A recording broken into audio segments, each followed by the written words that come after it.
नमस्कार दोस्तों, real 18 news में आप सभी का स्वागत है। मैं मोहित उमंग के साथ। जैसे कि आप सभी वीडियो में देख रहे हैं, आज हम आए हैं civil surgeon madam Hitendra Kaur ji के पास। जैसे कि हम सब जानते हैं, हमारे लुधियाना जैसे महानगर में बहुत से डॉक्टर ऐसे हैं जिनके पास कोई वैध सर्टिफिकेट नहीं है, और कुछ तो ऐसे भी हैं जिन्होंने कुछ पैसे देकर सर्टिफिकेट ख़रीदा है। ऐसे लोगों ने हम सबकी ज़िंदगियों का मजाक बनाकर रख दिया है। आइए हम इनके बारे में कुछ डॉक्टर और सिविल सर्जन मैडम से बात करते हैं। जुड़े रहिए दोस्तों रियल 18 न्यूज़ के साथ।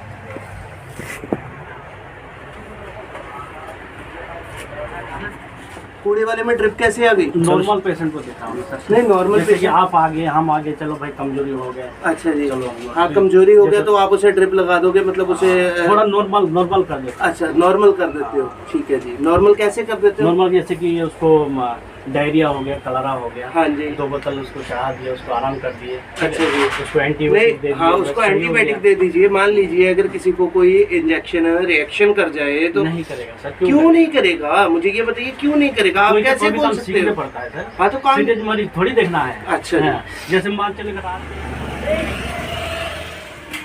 लोग तो पहले जवाब दो।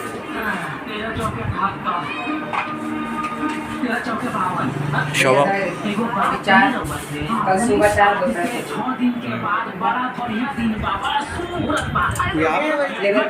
लेबर कॉलोनी में डॉक्टर साहब कब से वहाँ बैठे हैं? तुम्हें यहाँ सुबह से आए नहीं यहाँ पे? वो सुबह से यहाँ पे नहीं आए? अच्छा, तुम 5 बजे से यहाँ पे बैठे हो, तो 5 बजे से जो पेशेंट आ रहे हैं उनको दवाई कौन दे रहा है? हाँ तो कौन दे रहा है? अपने भैया भाई जान पहचान वाले भैया को दे रहे हो, बाकी को कौन देता है दवाई? बाकी को उधर भेजते हैं। अच्छा, तो तुम क्या हो यहाँ पे? एज कितनी है तुम्हारी? तुम इधर आ गए। डॉक्टर साहब कहाँ पे हैं? अभी आए नहीं। चलो आ जाते हैं, बुलाओ ना। ठीक आ रहा है। चलिए कोई बात नहीं भाई।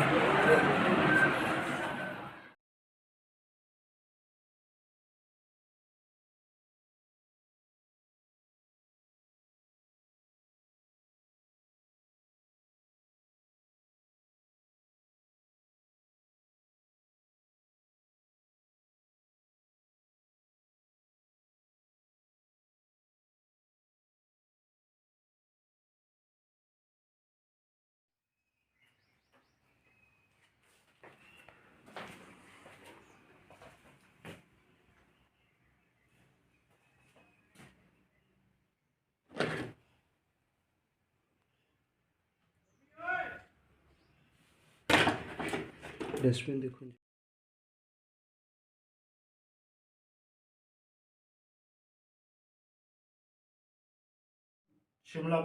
शिमलापुरी एड्रेस दसो ਉਹਨਾਂ ਦਾ, ਉਹਨਾਂ ਤੇ ਵੀ ਬਾਈਟ ਲਵਾਂਗੇ ਜੀ ਆਪਾਂ। ਐਡਰੈਸ ਦਾ ਨਹੀਂ ਪਤਾ ਕਿਉਂ ਜੀ? ਤੁਸੀਂ ਉੱਥੇ 2 ਸਾਲ ਐਕਸਪੀਰੀਅੰਸ ਕੀਤਾ, ਕੀ ਕੀਤਾ ਉੱਥੇ? ਤੁਹਾਨੂੰ ਕਿੱਦਾਂ, ਤੁਸੀਂ ਕਿੱਦਾਂ ਜਾਂਦੇ ਸੀ ਉੱਥੇ?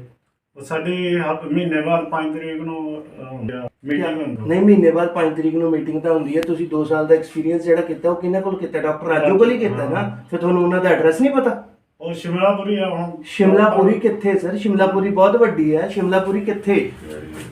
ਜਿੱਥੇ ਦਸ਼ਹਿਰਾ ਗਰਾਊਂਡ ਲੱਗਦਾ ਨਾ, ਹਾਂਜੀ। ਦਸ਼ਹਿਰਾ ਗਰਾਊਂਡ ਤੋਂ ਸਿੱਧੀ ਉਹ। ਅੱਛਾ, ਦੁਸ਼ਹਿਰਾ ਗਰਾਊਂਡ ਤੋਂ ਸਿੱਧਾ ਜਾ ਕੇ। ਉਹਨਾਂ ਦਾ ਨੰਬਰ ਹੈਗਾ ਤੁਹਾਡੇ ਕੋਲ? ਹਾਂਜੀ। ਨੰਬਰ ਦੱਸੋ ਜੀ ਉਹਨਾਂ ਦਾ। और कैमरे धले ले आओ जी। ਹਾਂਜੀ,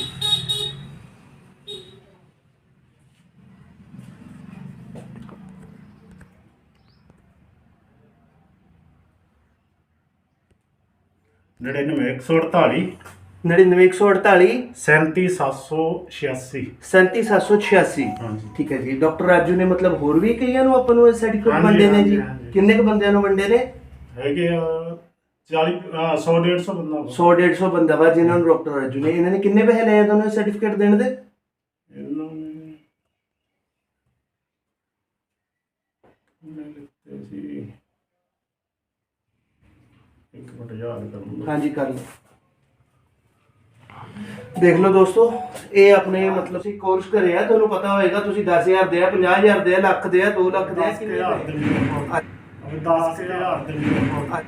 10,000 ਇੱਕ ਆਪਾਂ ਦੇ ਕੇ ਤੇ ਤੁਸੀਂ ਦੇਖੋ ਆਪਾਂ ਸਰਟੀਫਿਕੇਟ ਲੈ ਲਿਆ ਤੇ ਸਰਟੀਫਿਕੇਟ ਲੈ ਕੇ ਆਪਾਂ ਲੋਕਾਂ ਦੀ ਜ਼ਿੰਦਗੀ ਨਾਲ ਕਰ ਰਹੇ ਹਾਂ ਖਿਲਵਾੜ।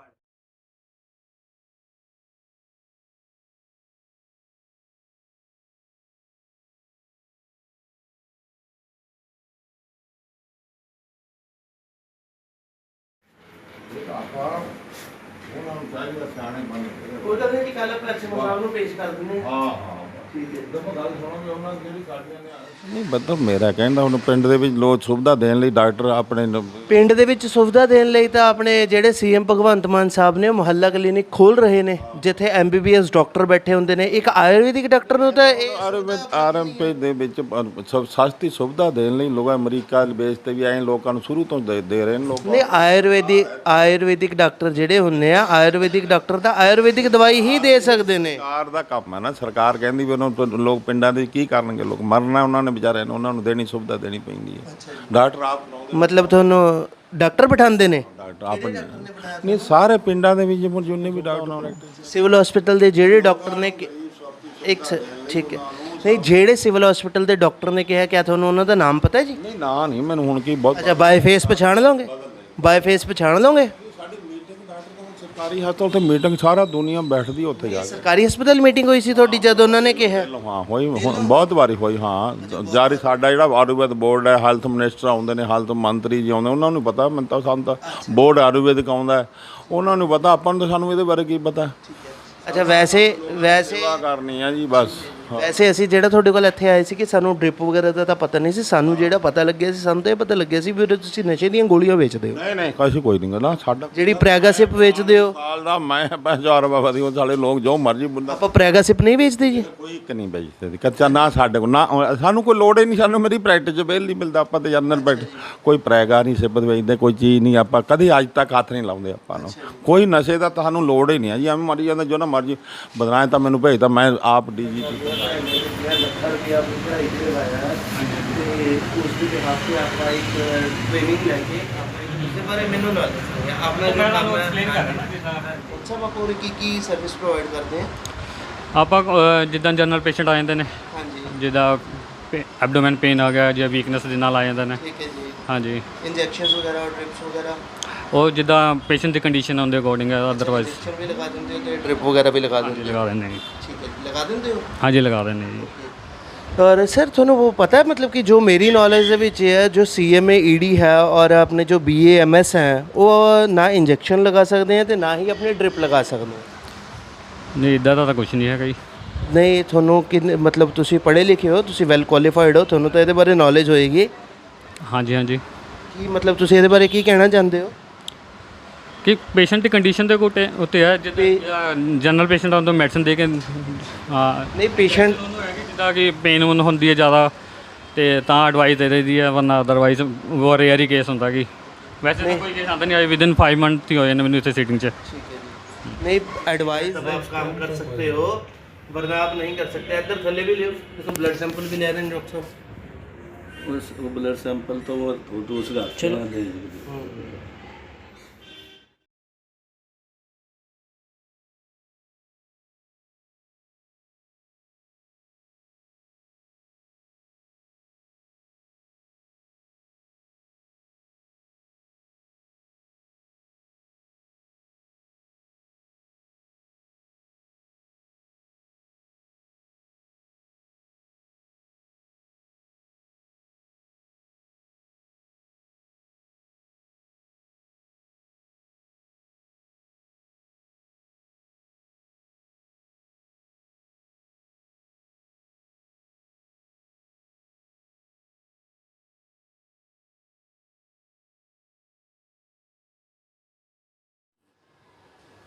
बीस साल के करीब हो गए। 20 साल के करीब हो गए। और आप यहाँ से कितने टाइम पे हो?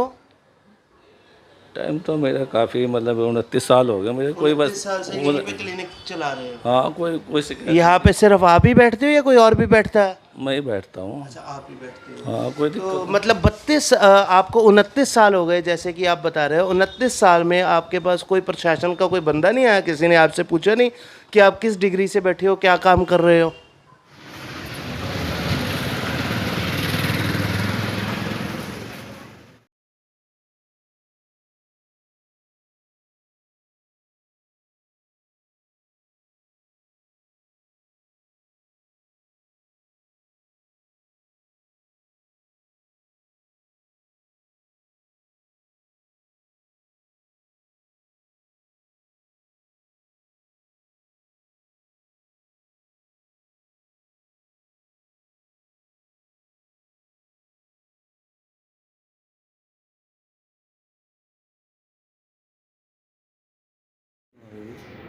सामने जाके कर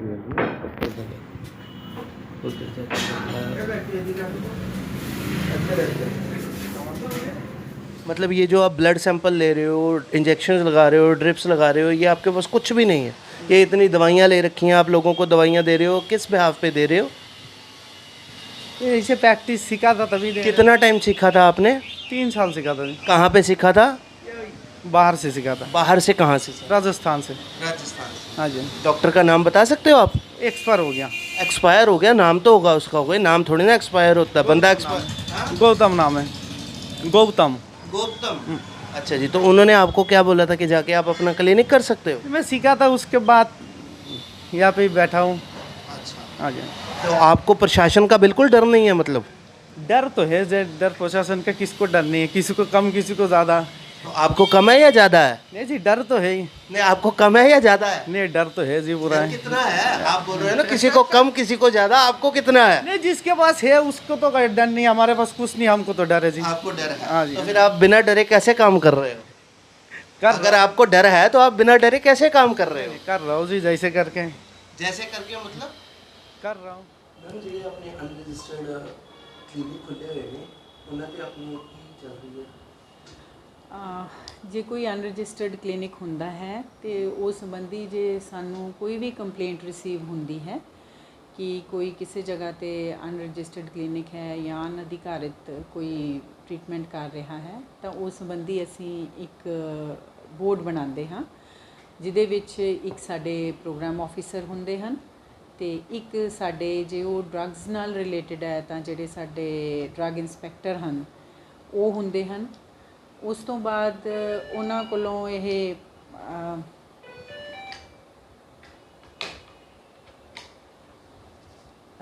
ਉਹਨਾਂ ਦੀ ਸਭ ਤੋਂ ਪਹਿਲਾਂ ਇਹ ਹੈਗਾ ਕਿ ਉਹਨਾਂ ਦੀ ਜਿਹੜੀ ਡਿਗਰੀ ਹੈ ਉਹਨਾਂ ਨੂੰ ਇੱਕ ਲੈਟਰ ਪਾਈ ਜਾਂਦੀ ਹੈ ਕਿ ਜਿਹੜੀ ਤੁਹਾਡੀ ਡਿਗਰੀ ਹੈ ਤੁਹਾਡੇ ਖਿਲਾਫ ਸ਼ਿਕਾਇਤ ਪ੍ਰਾਪਤ ਹੋਈ ਹੈ ਇਹ ਡਿਗਰੀ ਜਿਹੜੀ ਹੈ ਉਹ ਸਿਵਲ ਸਰਜਨ ਦਫ਼ਤਰ ਵੇਲੇ ਆ ਕੇ ਉਹਦੀ ਕਾਪੀ ਦਿੱਤੀ ਜਾਵੇ ਅਤੇ ਜਿਹੜੀ ਅਸਲ ਡਿਗਰੀ ਹੈ ਉਹ ਚੈੱਕ ਕਰਵਾਈ ਜਾਵੇ। ਫਿਰ ਜਿਹੜਾ ਇਹ ਬੋਰਡ ਆਫ ਡਾਕਟਰਸ ਹੈ ਉਹਨਾਂ ਦੀ ਡਿਗਰੀ ਚੈੱਕ ਕਰਦਾ ਹੈ, ਜੇ ਤਾਂ ਉਹਨਾਂ ਦੀ ਡਿਗਰੀ ਵੈਲਿਡ ਹੁੰਦੀ ਹੈ ਤਾਂ ਉਸ ਹਿਸਾਬ ਨਾਲ ਫਰਦਰ ਕਾਰਵਾਈ ਕੀਤੀ ਜਾਂਦੀ ਹੈ। ਜੇ ਉਹ ਡਿਗਰੀ ਇਨਵੈਲਿਡ ਹੁੰਦੀ ਹੈ ਤਾਂ ਉਹਨਾਂ ਦੀ ਦੁਕਾਨ 'ਤੇ ਜਾ ਕੇ ਵੀ ਉੱਥੇ ਇੱਕ ਇੰਸਪੈਕਸ਼ਨ ਕਰਕੇ ਦੇਖਿਆ ਜਾਂਦਾ ਹੈ ਕਿ ਕੋਈ ਇਸ ਤਰ੍ਹਾਂ ਦੀਆਂ ਦਵਾਈਆਂ ਤਾਂ ਨਹੀਂ ਹਨ ਜਿਹੜੀਆਂ ਸ਼ਡਿਊਲ ਦੇ ਮੁਤਾਬਿਕ ਨਹੀਂ ਹਨ ਤਾਂ ਜਿਹੜੀ ਉਸ ਤੋਂ ਬਾਅਦ ਜਿਹੜੀ ਬਣਦੀ ਕਾਰਵਾਈ ਹੈ ਜਿਹਦੇ ਵਿੱਚ ਕੋਈ ਉਹਨਾਂ ਦੇ ਅਗੇਂਸਟ ਕੰਪਲੇਂਟ ਲੌਜ ਕਰਨਾ ਹੈ ਜਾਂ ਪੁਲਿਸ ਨੂੰ ਇੰਸਪੈਕਸ਼ਨ ਰਿਪੋਰਟ ਦੀ ਕਾਪੀ ਭੇਜਣਾ ਹੈ ਉਸ ਤਰ੍ਹਾਂ ਨਾਲ ਉਹ ਕਾਰਵਾਈ ਕੀਤੀ ਜਾਂਦੀ ਹੈ। ਜੇ ਸਾਨੂੰ ਕੋਈ ਕੰਪਲੇਂਟ ਮਿਲਦੀ ਹੈ ਜਿਹੜੇ ਕੋਈ SMO ਦੇ ਅਧਿਕਾਰ ਖੇਤਰ ਦੇ ਵਿੱਚ ਹੈ ਤਾਂ ਅਸੀਂ ਉਹ ਜਿਹੜੀ ਕੰਪਲੇਂਟ ਹੈ ਉਹ ਕੰਸਰਨਡ SMO ਨੂੰ ਮਾਰਕ ਕਰ ਦਿੰਦੇ ਹਾਂ ਅਤੇ ਉਹ SMO ਆਪਣੇ ਬਲਾਕ ਦੇ ਵਿੱਚ ਇਸੇ ਤਰੀਕੇ ਨਾਲ ਟੀਮ ਇੱਕ ਬਣਾ ਕੇ ਉਹ ਜੋ ਵਿਅਕਤੀ ਹੈ ਉਸ ਦੀ ਡਿਗਰੀ ਵੀ ਚੈੱਕ ਕੀਤੀ ਜਾਂਦੀ ਹੈ, ਡਿਗਰੀ ਵੈਰੀਫਾਈ ਕੀਤੀ ਜਾਂਦੀ ਹੈ ਅਤੇ ਨਾਲ ਹੀ ਦੁਕਾਨ 'ਤੇ ਵੀ ਇੰਸਪੈਕਸ਼ਨ ਕਰਕੇ ਇਹ ਦੇਖਿਆ ਜਾਂਦਾ ਹੈ ਕਿ ਉਹਨਾਂ ਨੇ ਕੋਈ ਇਸ ਤਰ੍ਹਾਂ ਦੀਆਂ ਸ਼ਡਿਊਲ ਜਿਹੜੀਆਂ ਡਰੱਗਸ ਹਨ ਉਹ ਤਾਂ ਨਹੀਂ ਡਿਸਪੈਂਸ ਕਰ ਰਹੇ ਜਿਹੜੀਆਂ ਗਾਈਡਲਾਈਨਸ ਦੇ ਅਗੇਂਸਟ। ਮੈਮ ਜਿੱਦਾਂ ਕਿ ਆਪਾਂ ਦੇਖਦੇ ਹਾਂ ਵੀ ਆਪਾਂ ਜਿੰਨਾ ਆਪਾਂ ਨੂੰ ਨਿਊਜ਼ ਕਈ ਬੰਦਿਆਂ ਤੋਂ ਨਿਊਜ਼ ਮਿਲੀ ਹੈ ਜਾਂ ਆਪਾਂ ਨੂੰ ਕੰਪਲੇਂਟਸ ਆਈਆਂ ਨੇ ਜਦੋਂ ਕੋਈ BAMS ਦੀ ਡਿਗਰੀ ਹੈ ਜਾਂ CMS ED ਦੀ ਡਿਗਰੀ ਹੈ ਉਹ ਡ੍ਰਿਪਸ ਲਗਾ ਰਹੇ ਨੇ ਜਾਂ ਇੰਜੈਕਸ਼ਨਸ ਲਗਾ ਰਹੇ ਨੇ, ਕੀ ਉਹ ਲਗਾ ਸਕਦੇ ਨੇ ਮੈਮ? ਇਹ ਡਿਪੈਂਡ ਕਰਦਾ ਹੈ ਕਿ ਜੋ BMS ਹੈ ਐਕਚੁਅਲੀ ਉਹ ਐਲੋਪੈਥਿਕ ਦਵਾਈਆਂ ਜਿਹੜੀਆਂ ਨਹੀਂ ਪ੍ਰਿਸਕ੍ਰਾਈਬ ਕਰ ਸਕਦੇ ਉਹਨਾਂ ਨੇ ਆਪਣੀਆਂ ਕਰਨੀਆਂ ਹਨ ਪਰ ਇਹ ਡਿਪੈਂਡ ਕਰੇਗਾ ਕਿ ਕਈ ਵਾਰੀ ਉਹਨਾਂ ਕੋਲ ਕੋਈ ਜੇ ਐਸਾ ਐਮਰਜੈਂਸੀ ਪੇਸ਼ੈਂਟ ਆਉਂਦਾ ਹੈ ਜਿਸ ਨੂੰ ਉਹਨਾਂ ਨੇ ਰਿਕੁਆਇਰਡ ਹੁੰਦਾ ਹੈ ਅਤੇ ਉਹਨਾਂ ਨੂੰ ਫਸਟ ਏਡ ਉਹਨਾਂ ਨੇ ਦੇਣੀ ਹੈ ਤਾਂ ਇਹ ਮੌਕੇ ਤੇ ਜਾਂ ਕੇਸ ਟੂ ਕੇਸ ਜਿਹੜਾ ਹੈਗਾ ਵੈਰੀਫਾਈ ਕਰਕੇ ਫਿਰ ਹੀ ਡਿਸਾਈਡ ਕੀਤਾ ਵਾ, ਅਦਰਵਾਈਜ਼ ਉਹ ਆਥੋਰਾਈਜ਼ਡ ਨਹੀਂ ਹੁੰਦੇ। ਐਕਚੁਅਲੀ ਮੈਮ ਜਿੱਦਾਂ ਅਸੀਂ ਹੁਣ ਕਈਆਂ ਕੋਲ ਗਏ ਹਾਂ ਤੇ ਅਸੀਂ ਦੇਖਿਆ ਵੀ ਇੱਕ ਐਮਰਜੈਂਸੀ ਕੇਸ ਠੀਕ ਹੈ ਆਪਾਂ ਮੰਨ ਸਕਦੇ ਵੀ ਇੱਕ ਕੋਈ ਐਮਰਜੈਂਸੀ ਆ ਗਈ ਹੈ ਤਾਂ ਉਸਨੂੰ ਆਪਾਂ ਲਗਾ ਸਕਦੇ ਹਾਂ, ਪਰ ਜਿਹੜੇ ਇੱਕ ਮਤਲਬ ਨਾਰਮਲੀ ਪੈਸਾ ਕਮਾਉਣ ਦੇ ਲਈ ਆਪਣਾ ਬਿਜ਼ਨਸ ਹੀ ਇਸ ਚੀਜ਼ ਨੂੰ ਬਣਾ ਕੇ ਬੈਠੇ ਨੇ, ਇਹ ਰਜਿਸਟਰਡ ਮੈਡੀਕਲ ਪ੍ਰੈਕਟੀਸ਼ਨਰ ਹੋ ਗਏ ਜਾਂ जिन्हों को कोई डिग्री ही नहीं है, विदाउट डिग्री भी कई बैठे ने, कह रहे हैं जी चल रहा है ऐसे, कोई कह रहे हैं भी हमारा सिविल हॉस्पिटल में मीटिंग होती है, हमारे पास हेल्थ मिनिस्टर आते हैं, हमें सिविल हॉस्पिटल वालों ने बोला है कि आप कर सकते हो, उन्होंने मतलब ਨਹੀਂ, ਇਸ ਤਰ੍ਹਾਂ ਦੀ ਕੋਈ ਗੱਲ ਨਹੀਂ ਹੈ। ਸਿਵਲ ਸਰਜਨ ਦਫ਼ਤਰ ਨੇ ਜਾਂ ਉਹਨਾਂ ਨੂੰ ਕਦੇ ਕਿਸੇ ਮੀਟਿੰਗ ਦੇ ਵਿੱਚ ਇੱਦਾਂ ਨਹੀਂ ਕਿਹਾ ਹੈ। ਕੁਛ ਇੱਕ ਜੋ ਕਲੀਨਿਕਸ ਹਨ ਉਹਨਾਂ 'ਤੇ ਅਸੀਂ ਐਕਸ਼ਨ ਵੀ ਲਿਆ ਹੈ ਜਿਨ੍ਹਾਂ ਦੀ ਸਾਨੂੰ ਡਿਗਰੀ ਜਿਹੜੀ ਹੈਗੀ ਹੈ ਉਹ ਵੈਲਿਡ ਨਹੀਂ ਲੱਗੀ ਹੈ, ਅਤੇ ਕੁਛ ਇੱਕ ਜਿਹੜੇ ਹੈ ਉਹ ਬੰਦ ਵੀ ਹੋਏ ਹਨ। ਅਤੇ ਇਹਦੀਆਂ ਜਿਹੜੀਆਂ ਡੀਟੇਲਸ ਹਨ, ਜਿਹੜੇ ਪ੍ਰੋਗਰਾਮ ਆਫਿਸਰਸ ਨੂੰ ਮੈਂ ਇਨਕੁਆਇਰੀਜ਼ ਮਾਰਕ ਕੀਤੀਆਂ ਹੋਈਆਂ ਹਨ, ਉਹ ਇਨਕੁਆਇਰੀਜ਼ ਕਿਸ ਸਟੇਜ 'ਤੇ ਹਨ, ਕੀ ਉਹਨਾਂ 'ਤੇ ਐਕਸ਼ਨ ਹੋਇਆ ਹੈ, ਉਹ ਵਾਲੀਆਂ ਸਾਰੀਆਂ ਡਿਟੇਲਸ ਵੀ ਜਿਹੜੀਆਂ ਕੰਪਲੇਂਟ ਸੈੱਲ ਹੈ ਉਹਦੇ ਤੋਂ ਆਪ ਜੀ ਪ੍ਰਾਪਤ ਕਰਕੇ ਉਹਨਾਂ 'ਚੋਂ ਉਹਨਾਂ ਦੀਆਂ ਡਿਟੇਲਸ ਲੈ ਸਕਦੇ ਹੋ। ਕਈ ਜਿਹੜੇ ਹੈਗੇ ਆ ਇਸ ਤਰ੍ਹਾਂ ਦੇ ਕਲੀਨਿਕ ਸਾਡੇ ਉਹਦੇ 'ਚ ਕੰਪਲੇਂਟ ਤੋਂ ਬਾਅਦ ਅਸੀਂ ਜਿਹੜੀ ਇਨਕੁਆਇਰੀ ਕੀਤੀ ਹੈ ਉਹ ਬੰਦ ਵੀ ਹੋਏ ਹਨ।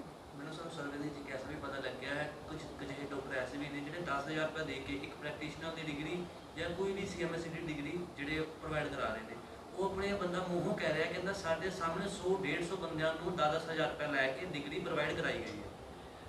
ਜੇ ਕੋਈ ਇਸ ਤਰ੍ਹਾਂ ਦੀ ਹੈ ਤਾਂ ਇਸ ਦਾ ਸਾਨੂੰ ਲਿਖਤ ਦੇ ਵਿੱਚ ਕੋਈ ਕੰਪਲੇਂਟ ਮਿਲੇਗੀ ਵੀ ਕਿੱਥੇ ਡਿਗਰੀਆਂ ਦਿੰਦਾ ਹੈ, ਕੌਣ ਦਿੰਦਾ ਹੈ। ਉਸ ਤੋਂ ਬਾਅਦ ਇਹ ਐਕਚੁਅਲੀ ਪੁਲਿਸ ਦੇ ਅਧਿਕਾਰ ਖੇਤਰ ਦੇ ਵਿੱਚ ਆਉਂਦਾ ਹੈ। ਅਸੀਂ ਪੁਲਿਸ ਨਾਲ ਕੋਆਰਡੀਨੇਟ ਕਰਕੇ ਫਿਰ ਅਸੀਂ ਇਸ ਦੀ ਵੀ ਜਿੰਨੇ ਚਿਰ ਜਾਂਚ ਨਹੀਂ ਹੁੰਦੀ, ਪ੍ਰੂਫ ਨਹੀਂ ਮਿਲਦਾ, ਉਨੀ ਦੇਰ ਅਸੀਂ ਇਸ ਦੀ ਇਨਕੁਆਇਰੀ ਤੋਂ ਬਾਅਦ ਹੀ ਆਪਾਂ ਉਹਨਾਂ 'ਤੇ ਕੋਈ ਬਣਦਾ ਐਕਸ਼ਨ ਲੈ ਸਕਦੇ ਹਾਂ। ਅਤੇ ਜੇ ਤੁਹਾਡੀ ਨਜ਼ਰ 'ਚ ਕੋਈ ਇਸ ਤਰ੍ਹਾਂ ਆਉਂਦਾ ਤਾਂ ਸਾਨੂੰ ਜ਼ਰੂਰ ਲਿਖ ਕੇ ਦਿਓ, ਅਸੀਂ ਉਹਦੀ ਕਾਪੀ ਪੁਲਿਸ ਨਾਲ ਕਰਕੇ ਇੱਕ ਜੁਆਇੰਟ ਐਕਸ਼ਨ ਕਰ ਸਕਦੇ। ਜਦੋਂ ਵੀ ਸਾਨੂੰ ਕੋਈ ਕੰਪਲੇਂਟ ਰਿਗਾਰਡਿੰਗ ਅਨਆਥੋਰਾਈਜ਼ਡ ਪ੍ਰੈਕਟਿਸ ਦੇ ਰਿਗਾਰਡਿੰਗ ਪ੍ਰਾਪਤ ਹੁੰਦੀ ਹੈ, ਜਿਹੜੇ ਸਿਵਲ ਸਰਜਨ ਮੈਡਮ ਹੈ ਉਹ ਕਈ ਵਾਰੀ ਮੈਨੂੰ ਜਾਂ ਪ੍ਰੋਗਰਾਮ ਆਫਿਸਰਸ ਜਾਂ ਡਿਸਟ੍ਰਿਕਟ ਡੈਂਟਲ ਹੈਲਥ ਆਫਿਸਰ ਹੈ ਜਿਨ੍ਹਾਂ ਨੂੰ ਇੰਚਾਰਜ ਬਣਾਇਆ ਹੋਇਆ ਇਸ ਦਾ, ਉਹਨਾਂ ਨੂੰ ਮਾਰਕ ਕਰ ਦਿੰਦੇ ਆ। ਫਿਰ ਅਸੀਂ ਇੱਕ ਟੀਮ ਬਣਾ ਲੈਂਦੇ ਹਾਂ ਜਿਹਦੇ ਵਿੱਚ ਸਾਡੇ ਡਰੱਗ ਜਿਹੜੀ ਉਸ ਏਰੀਆ ਦਾ ਡਰੱਗ ਇੰਸਪੈਕਟਰ ਹੁੰਦਾ, ਉਹਨੂੰ ਔਰ ਨਾਲ 2-3 ਹੋਰ ਟੀਮ ਮੈਂਬਰਸ ਅਸੀਂ ਉਸ ਜਗ੍ਹਾ ਦਾ ਵਿਜ਼ਿਟ ਕਰਦੇ ਹਾਂ ਜਿਸ ਦੇ ਖਿਲਾਫ ਕੰਪਲੇਂਟ ਹੈ। ਫਿਰ ਉਹਨੂੰ ਕਹਿੰਦੇ ਉਹਦੇ ਜਾ ਕੇ ਉਹਦੇ ਜੋ ਵੀ ਰਿਕਾਰਡ ਹੈ, ਜਿਹੜੀਆਂ ਦਵਾਈਆਂ ਰੱਖੀਆਂ ਹੋਈਆਂ, ਜੇ ਉਹ ਆਥੋਰਾਈਜ਼ਡ ਨਹੀਂ ਹੈ, ਉਹਦੇ ਕੋਲ ਕੋਈ ਡਿਗਰੀ ਨਹੀਂ ਹੈ, ਕੁਛ ਨਹੀਂ ਹੈ, ਜੇ ਉਹਨੇ ਐਲੋਪੈਥੀ ਦਵਾਈਆਂ ਰੱਖੀਆਂ ਹੋਈਆਂ, ਅਸੀਂ ਪਹਿਲੀ ਵਾਰੀ ਉਹਨੂੰ ਵਾਰਨਿੰਗ ਦਿੰਦੇ ਹਾਂ ਕਿ ਸਾਰਾ ਜਿਹੜਾ ਜੋ ਵੀ ਤੂੰ ਕਰ ਰਿਹਾ ਆਪਣਾ ਬੰਦ ਕਰ, ਨਹੀਂ ਤਾਂ ਅਸੀਂ ਜਿਹੜੇ ਵੀ ਨੇੜੇ ਵਾਲੇ ਥਾਣੇ ਦੇ ਵਿੱਚ FIR ਲੌਂਚ ਕਰਾਂਗੇ। ਜਿਹਦਾ ਪਿੱਛੇ ਇੱਕ ਸਾਨੂੰ ਢੰਡਾਰੀ ਦੀ ਪ੍ਰਾਪਤ ਹੋਈ ਸੀਗੀ, ਅਸੀਂ ਉਹਨੂੰ ਮੌਕੇ 'ਤੇ ਅਲਟੀਮੇਟਮ ਦਿੱਤਾ। ਕੁਝ ਦਿਨਾਂ ਬਾਅਦ ਉਹਨੂੰ ਔਰ ਆਪਣੀਆਂ ਉਸ ਵੇਲੇ ਤਾਂ ਉਹ ਆਪਣੀਆਂ ਡਿਗਰੀਜ਼ ਪੇਸ਼ ਨਹੀਂ ਕਰ ਪਾਇਆ, ਫਿਰ ਅਸੀਂ ਉਹਨੂੰ 15 ਦਿਨ ਦਾ ਟਾਈਮ ਦੇ ਕੇ ਇਸ ਆਫਿਸ 'ਚ ਬੁਲਾਇਆ, ਉੱਥੇ ਆਇਆ ਔਰ ਉਹਨੇ ਐਫੀਡੇਵਿਟ ਸਾਨੂੰ ਦਿੱਤਾ ਕਿ ਮੈਂ ਹੁਣ ਅੱਗੇ ਤੋਂ ਪ੍ਰੈਕਟਿਸ ਨਹੀਂ ਕਰਾਂਗਾ। ਉਹਨੇ ਆਪਣੀ ਜਿਹੜੀ ਵੀ ਪ੍ਰੈਕਟਿਸ ਸੀਗੀ ਉਸ ਏਰੀਆ ਦੇ ਵਿੱਚ ਵਾਈਂਡ ਅਪ ਕਰਕੇ ਕੋਈ ਹੋਰ ਚੀਜ਼ ਦਾ ਉਹਨੂੰ ਕਿਹਾ ਕੋਈ ਹੋਰ ਕੰਮ ਕਰ ਲੈ, ਉਹਨੇ ਹੋਰ ਕੰਮ ਸਟਾਰਟ ਕਰ ਲਿਆ। ਕਈ ਜਿੱਦਾਂ ਨਾ ਅਸੀਂ ਇੱਕ ਬਜ਼ੁਰਗ ਕੋਲ ਗਏ ਤੇ ਉਹ ਕਹਿੰਦੇ ਮੈਂ RMP ਹਾਂ, ਹਾਂਜੀ 29 ਸਾਲ ਤੋਂ ਕਹਿੰਦੇ ਮੈਂ ਇਸ ਜਗ੍ਹਾ ਤੇ ਬੈਠਾ ਹਾਂ। 29 ਸਾਲ ਤੋਂ ਕਹਿੰਦੇ ਮਤਲਬ ਮੇਰੇ ਕੋਲ ਪ੍ਰਸ਼ਾਸਨ ਦੇ ਕਈ ਬੰਦੇ ਵੀ ਆਏ ਨੇ ਤੇ ਪਰ ਇਹੋ ਜਿਹਾ ਕਹਿੰਦੇ ਸਾਨੂੰ ਕੋਈ ਇਨਫੋਰਮੇਸ਼ਨ ਨਹੀਂ ਮਿਲੀ ਉਹਨਾਂ ਵੱਲੋਂ।